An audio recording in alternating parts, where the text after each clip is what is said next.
Hello बच्चों, good morning. बच्चों, हम सभी इतिहास में पढ़ रहे थे यूरोप में राष्ट्रवाद का उदय, जिसमें आज हम सभी पढ़ेंगे जर्मनी का एकीकरण कि जर्मनी का एकीकरण किस प्रकार हुआ। तो बच्चों, जर्मनी के एकीकरण को हम इन 5 मुख्य बिंदुओं के अंतर्गत समझेंगे: सांस्कृतिक एकीकरण, भौगोलिक एकीकरण, आर्थिक एकीकरण, सामाजिक एकीकरण और राजनीतिक एकीकरण। तो सबसे पहले हम जानते हैं सांस्कृतिक एकीकरण, क्योंकि जर्मनी का एकीकरण एक बहुत लंबी प्रक्रिया है। तो सबसे पहले हम जानते हैं सांस्कृतिक एकीकरण के बारे में। बच्चों, जर्मनी मध्यकाल से ही छोटे छोटे राज्यों का एक भाग था, यानी जर्मनी मध्यकाल से ही छोटे छोटे राज्यों का एक भाग था, जो लगभग 300 राज्यों में बटा हुआ था।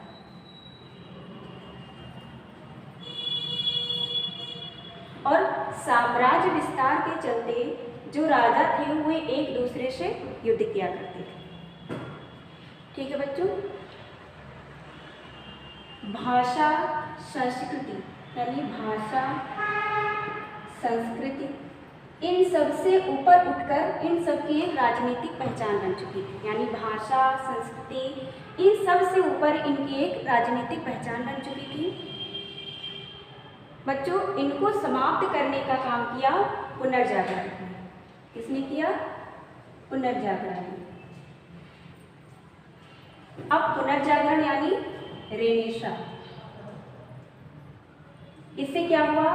पांडुलिपियों की खोज हुई और उनके पुराने समय के बारे में उन्हें बताया गया। यानी इसको समाप्त करने का काम किसने किया? पुनर्जागरण यानी रेनेसां ने। और जिससे पांडुलिपियों की खोज हुई और उनको उनके पुराने समय के बारे में बताया गया। बच्चों, इसमें कुछ दार्शनिकों के नाम भी आते हैं जिन्होंने लोगों को जागरूक करने का काम किया, जिसमें से आपके हैं हर्डर, फिक्टे और हीगल। बच्चों, इनको याद कर लेना है, बहुत ही इंपॉर्टेंट है, हर्डर, फिक्टे और हीगल। तो सबसे पहले हम बात करेंगे हर्डर के बारे में। बच्चों, हर्डर ने लोगों को यह सिखाना शुरू किया कि हर देश की अपनी भाषा है, अपना कल्चर है और उसी के अनुसार उनको अपना विकास करना होता है। यानी हर्डर ने क्या सिखाया कि हर देश का अपना कल्चर है, अपनी भाषा है और उसी के अनुसार उसे अपना विकास करना होता है। अब बात करते हैं फिक्टे की। फिक्टे ने देश के प्रति लोगों को जागरूक किया और नौजवानों में राष्ट्रवाद की भावना को जागरूक किया। यानी क्या किया? राष्ट्रवाद की भावना को नौजवानों के अंदर जागरूक किया। अब आप बात करेंगे हीगल। बच्चों, हीगल का काम जो है बहुत महत्वपूर्ण है, क्योंकि हीगल ने जर्मनी को शक्तिशाली और संगठित राज्य के रूप में लाना शुरू किया और जिससे क्या हुआ? भाषा संस्कृति एवं राष्ट्रवाद की भावना जागृत हुई। ठीक है बच्चों, तो ये था आपका सांस्कृतिक एकीकरण। अब इसके बाद हम जानेंगे भौगोलिक एकीकरण के बारे में।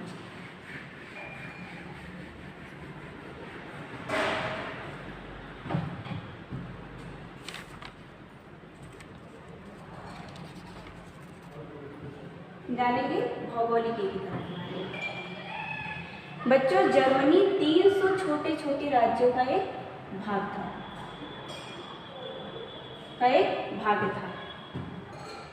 और इनमें सबसे बड़ा जो राज्य था वो था प्रशा।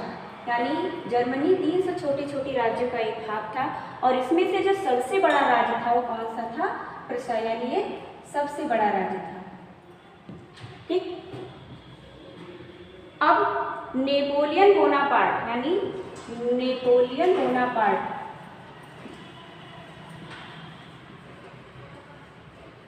इसका शासनकाल है 1804 से 1815 तक। इसने क्या किया? जर्मनी के इन 300 राज्यों को जीतना शुरू किया। क्या किया? इन 300 राज्यों को जीतना शुरू किया। वो जीता और उनसे क्या किया गया? 38 राज्यों का एक महासंघ बनाना। 38 राज्यों का एक महासंघ बनाना। यानी इन 300 राज्यों को नेपोलियन बोनापार्ट ने जीता, जो कि फ्रांस का शासक था, और इन 300 राज्यों को उसने 38 राज्यों का एक महासंघ बनाया, यानी 300 राज्यों को 38 राज्यों में बदल दिया। बच्चों कहीं कहीं इनकी संख्या 39 भी लिखी रहती है, ठीक। तो 38 राज्यों का महासंघ बनाया, यानी 300 राज्य किस में बदल गए, 38 राज्य में बदल गए, ठीक है बच्चों। अब नेपोलियन के शासनकाल में जर्मन लोगों ने फ्रांस के कल्चर पर प्रतिक्रिया व्यक्त की, यानी जब जर्मनी पर फ्रांस का शासक था, यानी नेपोलियन का जब शासन था, तो लोगों ने, यानी जर्मनी के लोगों ने फ्रांस के कल्चर पर प्रतिक्रिया व्यक्त की और अपने पिछड़ेपन पर ध्यान दिया और समझा कि अलग होना ही पिछड़ापन है, यानी लोगों को कहीं ना कहीं लगने लगा कि हम इस तरीके से बटे हुए हैं, इसीलिए हम पिछड़े हैं, ठीक है बच्चों। तो ये था भौगोलिक एकीकरण। अब हम बात करेंगे आर्थिक एकीकरण के बारे में, ठीक है। आर्थिक एकीकरण, आर्थिक एकीकरण बहुत महत्वपूर्ण है, क्योंकि जब जर्मन लोग अपनी स्थिति के प्रति सचेत हुए, यानी जर्मन लोग क्या हुए, अपनी स्थिति के प्रति सचेत हुए। सचेत मतलब अपनी स्थितियों के बारे में सोचने लगे कि किस तरीके से हम पिछड़े हुए हैं, क्योंकि यानी उन्होंने समझा कि जर्मनी पिछड़ा है क्योंकि वह अनेक भागों में बटा हुआ है और किसी ना किसी रूप से वो किस पर निर्भर है, फ्रांस पर, यानी वो अनेक भागों में बटा हुआ है, इसीलिए वह पिछड़ा है और किसी ना किसी रूप में वो फ्रांस पर निर्भर है।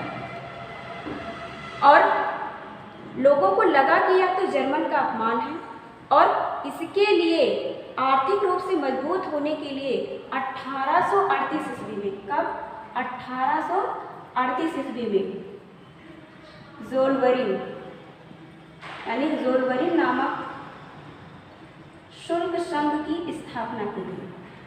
किसकी स्थापना की गई, ज़ोलबरीन नामक शुल्क संघ की स्थापना की गई, क्योंकि जर्मन के लोग अब जानने लगे थे कि हम बटे हुए हैं, इसीलिए पिछड़े हुए हैं, इसीलिए उन्होंने अपने आप को आर्थिक रूप से मजबूत करने के लिए ज़ोलबरीन नामक शुल्क संघ की स्थापना की। क्योंकि जब एक राज्य दूसरे राज्य से व्यापार करता था तो उनको सीमा कर और चुंगी देनी पड़ती थी। क्या देनी पड़ती थी, सीमा कर और चुंगी। इसके लिए जो व्यापार था बहुत अच्छे तरीके से, यानी प्रभावशाली नहीं हो पा रहा था, व्यापार का विकास नहीं हो रहा था, इसीलिए 1838 में ज़ोलबरीन नामक शुल्क संघ की स्थापना की गई, जिससे जो सीमा पर कर और चुंगी दी जाती थी उसको समाप्त कर दिया गया और इससे क्या हुआ, व्यापार में वृद्धि हुई। यानी इससे क्या हुआ, व्यापार में वृद्धि हुई, लोग अब आसानी से एक राज्य से दूसरे राज्य में व्यापार कर सकते थे और अब क्या हुआ, उनका आपसी संबंध बढ़ने लगा।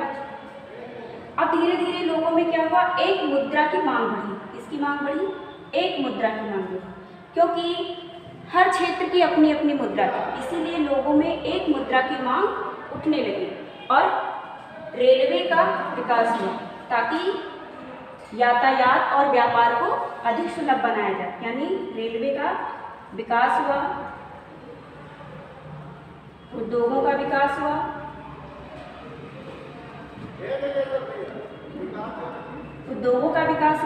ताकि जो व्यापार है उसको अधिक सुलभ बनाया जा सके और लोगों की आर्थिक स्थिति को सुधारा जा सके। तो ये था आर्थिक एकीकरण। अब हम बात करेंगे सामाजिक एकीकरण के बारे में।